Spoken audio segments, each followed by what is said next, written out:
Hello and welcome to a little bit of a special video that just has my own personal tips and suggestions going into the group stage. First of all, I'd just like to congratulate all four of Forge, Cavalry, Pacific, and Halifax for making it on to the next round. Halifax I don't think was a big consideration in many people's brackets making this to make to the next round.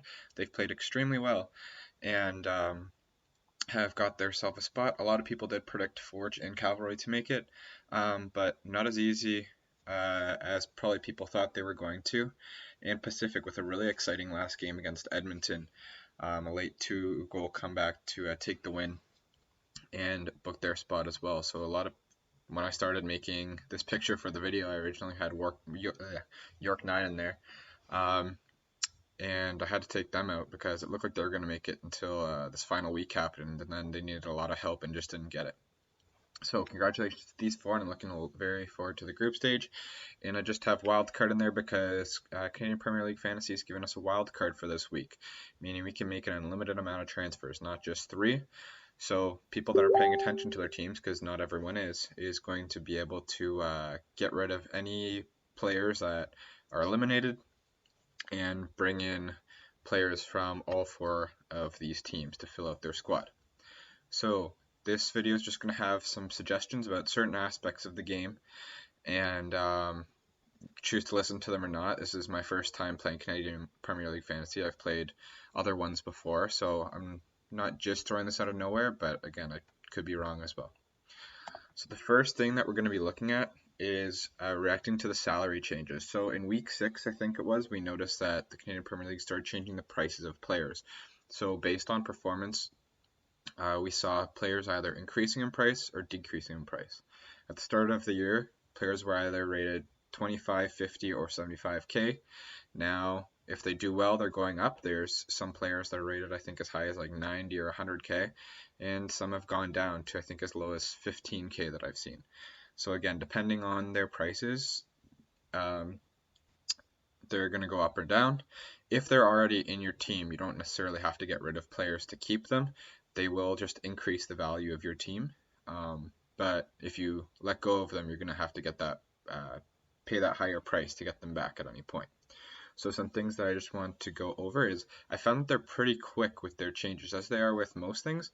They're pretty quick with changing prices up or down. So if there's a player that you can just get with the amount of money you have now and you see it, and this goes to kind of the third bullet point here, is if you're 100% sure that that player is going to be playing, that there's no injuries or anything, then yeah, get it, because if that player played well, he's going up in price and you won't be able to afford them anymore. But going back to the top of the list, don't jump the gun on things, especially if they haven't played their game yet. It's the island games where they're playing frequently. You never know, injuries can happen. Like we saw Winnipeg, half their team went down, kind of thing. And really unfortunate to Cavalry's Oliver Minatow. Like, that's a bad injury. So you don't know what's going to happen in the game. If you can hold off, hold off.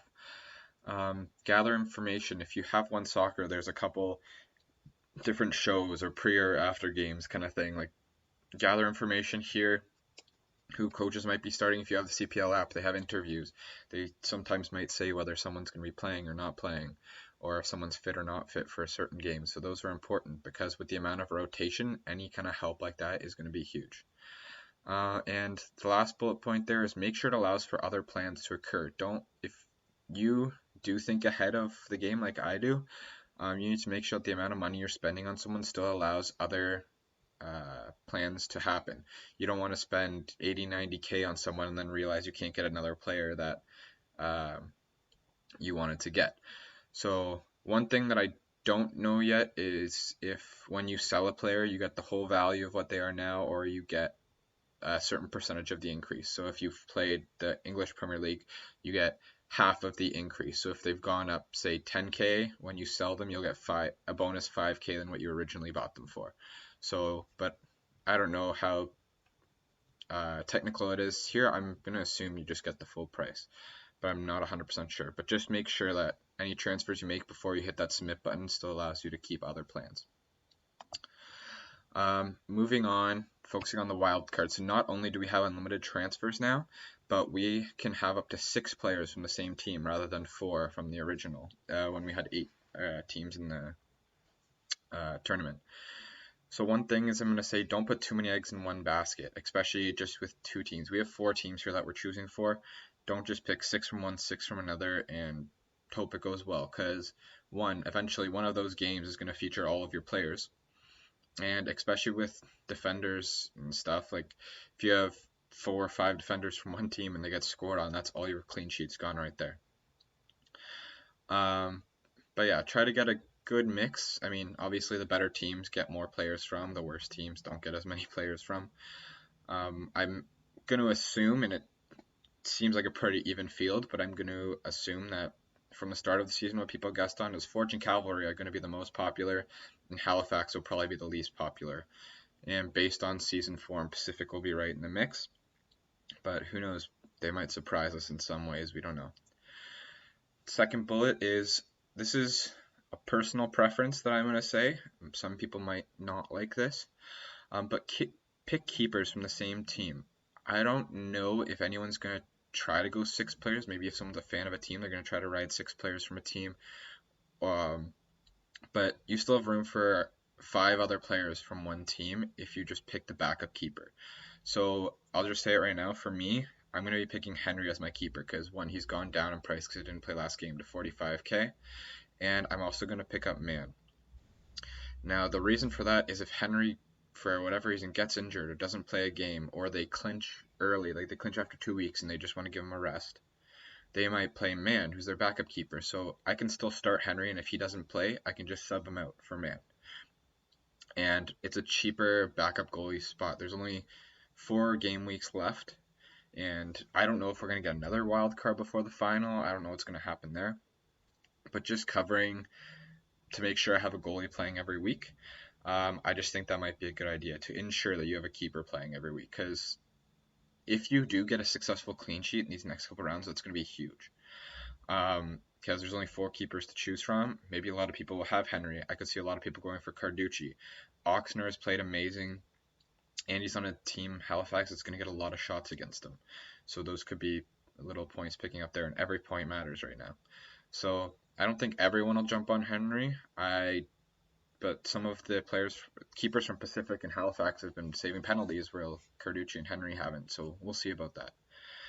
And just in case we don't get another wild card, if after the first game, probably more so the second game of this group stage, if you see a team's either clinched or likely to clinch, or a team's out or likely to go out, start using your transfers to get away or support the teams that it will still be playing, because at the end of the day, we're going to still want a starting 11 for the finals. And if we have 6-7 players from teams that are going to be eliminated and not be taking part in that final, then we don't want those players in. So just try to keep a trend with how the standings are going as well. All right, now targeting certain fixtures, which you've heard me talk about before. This is trying to mostly play players or captain players that are facing a weaker team. So that most likely was Edmonton. I originally thought it was going to be Valor, but they ended up playing pretty well. Or Ottawa or stuff like that. We have 4 teams that have made the group stage that have all got more than 10 points in the season. It's not easy to target teams and say this team's bad, getting up on them. So targeting teams kind of goes out the window. What you could say is, for instance, Halifax, aside from Akeem Garcia, has been more of a defensive team. They're not going to push forward as much. Maybe that's your chance to get clean sheets. Maybe you play defenders if they're playing Halifax. If you like Forge, despite supposed to be having probably the best defense coming in, they haven't done that well. If you want to target a striker, put them against Forge or something like that. So that's the little targeting things. But they're all good teams. I looked through all of the fixtures between these 4 teams. None of them got a clean sheet, and none of them scored more than 2 goals.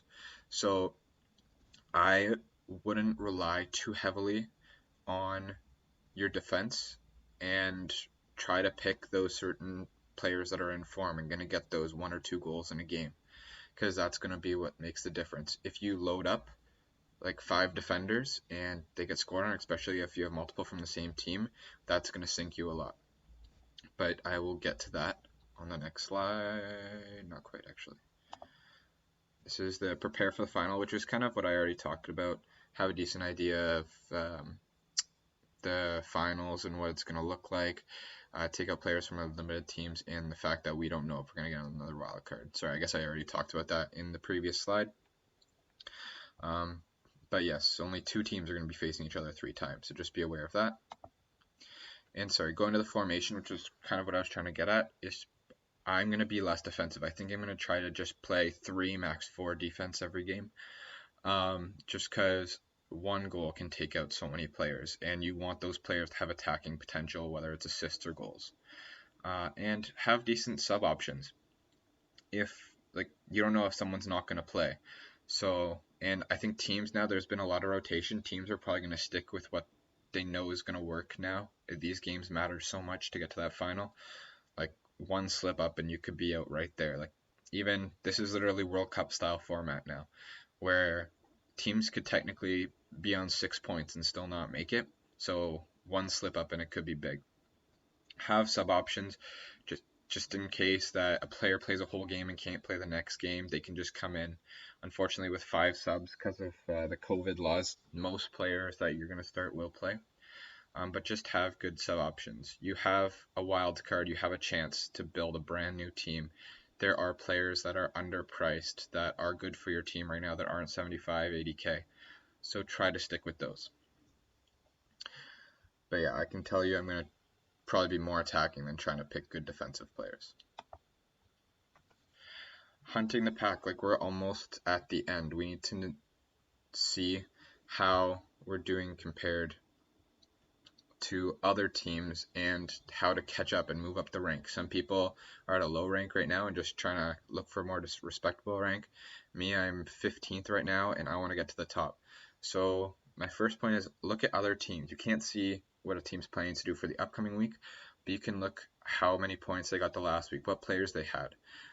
Are they changing their team? There are some people that just set their team for game week 1 and have left it, and sometimes you just pick the right players and they're doing well, and I think I see some of those that are ahead of me right now that picked a really good starting team and just aren't touching anymore. If they're not doing that and they don't use this wild card, they could end up with 7 or 8 players that are out, and that should be easy to catch up on.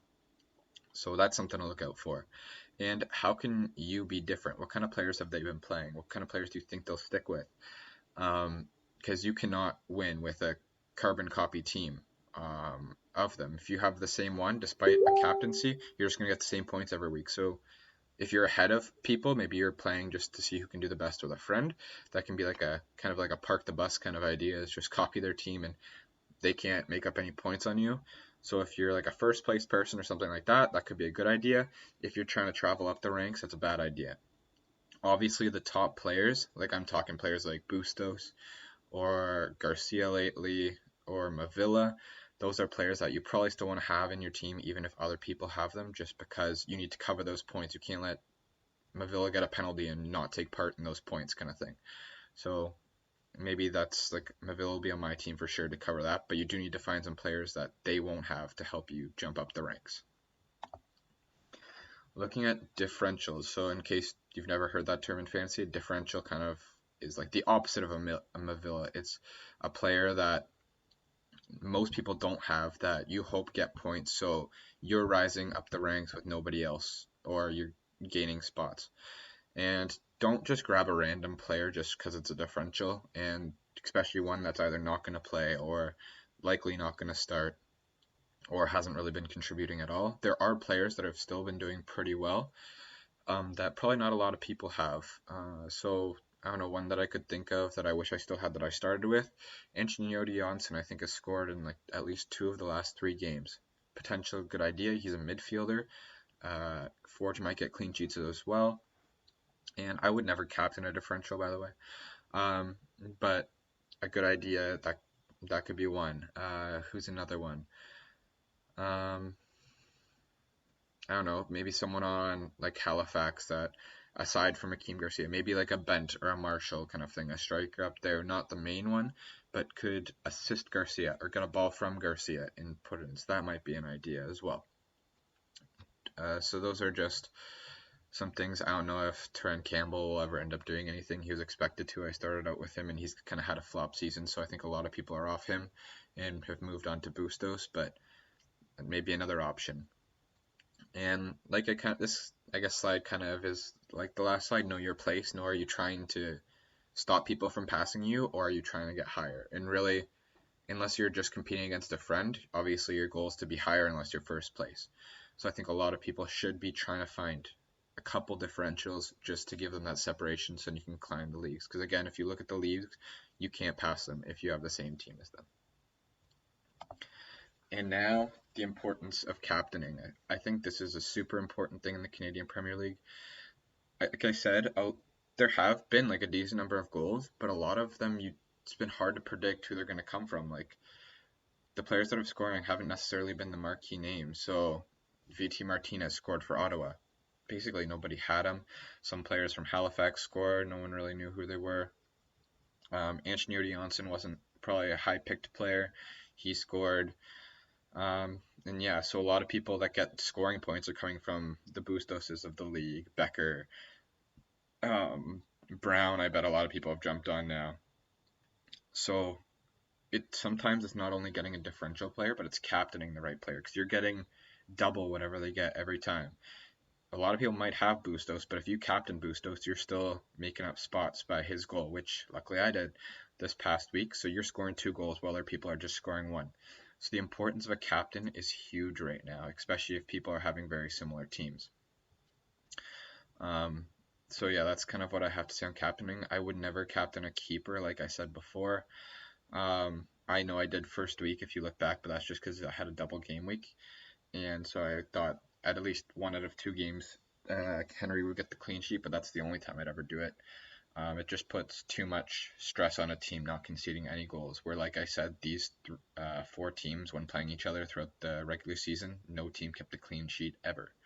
So it's going to be a lot of perfectly picking that correct goal scorer and probably assist getter for the team. And so that's when you're kind of looking at who's on penalties. Mavila might be a good captain despite being a defender. Just because he's on penalties, that might help. So another thing, yeah, look for people who are on set pieces and stuff. You got Sebek, who is pretty consistent with at least assisting and gets forward a lot. Bustos is obviously a good one. The only thing is a lot of people might captain him. But again, you don't want to miss out on those points if he does score. And Garcia might be a good one. So just thinking ahead, I didn't put this. If I were to pick a keeper, I said I'm picking Henry for both value and Forge is a good team. Take a look at Oxner. He's a really good keeper. He might get a lot of save points. He was actually the reason why I had him as the background of the differentials page, because I bet he'll be the least picked keeper. But Halifax is a great defensive team. They might pull a clean sheet out of somewhere. He might save another penalty. Who knows? So just something to keep an eye on. But this is going to conclude this video. I hope you enjoy it, and I hope this helps you. Thanks for watching. In the comments, put some other pointers to help people. Let me know if you disagree with anything. Please subscribe to the channel and like the Instagram and Twitter page. Instagram is CanFPL _ Forged in Fire. Thanks so much for watching, and have yourself a great day. I look forward to showing the next team selection video of my wildcard team, which I'm going to try to put out tomorrow. See you later, everyone.